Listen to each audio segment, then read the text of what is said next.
আলহামদুলিল্লাহ আলহামদুলিল্লাহ আমার এই 12 মাসি থাই কাটিমন গাছে মুকুল চলে আসছে। তো আমার কিন্তু আরেকটা 12 মাসি গাছ আছে, সেটাতে তো আম ধরতেছে, আপনারা সবাই জানেন। আর এই শাকটাকে কেউ চিনেন? আমাদের দেশে কিন্তু এইগুলো খায়। তো আমিও ফেলে দিব না, আম গাছের গোড়াটা পরিষ্কার করে নিচ্ছি, পরবর্তীতে শাকগুলোও নিয়ে নিব। দেখেন এখানে কত বেগুন গাছ হয়ে আছে, মায়া লাগে আসলে এই ধরনের বেগুন গাছগুলো উঠিয়ে ফেলে দিতে। এটাতে তো প্রায় ফল চলে আসছে, বেগুন ধরে গেছে। এটা হচ্ছে একটা তাল বেগুন গাছ। তো আমি এই গাছটাকেও ফেলে দিব না। তো যেহেতু গাছে মুকুল চলে আসছে, বেগুনও চলে আসছে, এখানে কিছু খাবার দিয়ে দিব 2-3 মুঠের মতো, কারণ বালতিটা অত একটা বড় না, ছোট।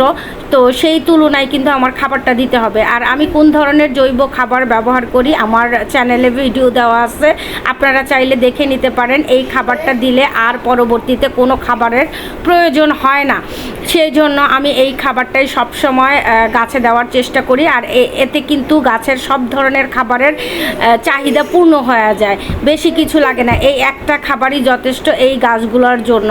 তো 10 দিন অন্তরত আমি এখন চেষ্টা করব এই গাছগুলোতে খাবার দেওয়ার জন্য, এতে করে ফুলের মুকুলগুলো ঝরে যাবে না, আর গাছটাও খুব সুন্দর থাকবে। প্রত্যেকটা মুকুল সেট হবে, গুটি আসবে এবং আম ধরবে। আর এর সাথে এই যে তাল বেগুনটা, এটার চারাই হয়েছে ওই যে আম গাছের সাথে হয়ে আছে বেগুন গাছটা, সেইটা।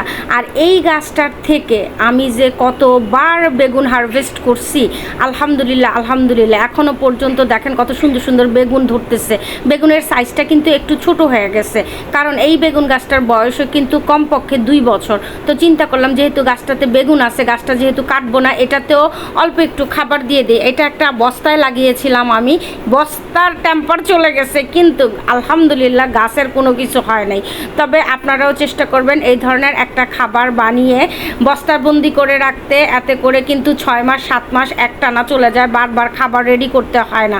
তো আমি এই খাবারটা সব সময় বস্তাবন্দি করে রেখে দিই, আর যখনই প্রয়োজন হয় গাছে এই খাবারটাই একটু একটু করে নিয়ে প্রত্যেকটা গাছে দিয়ে দিই।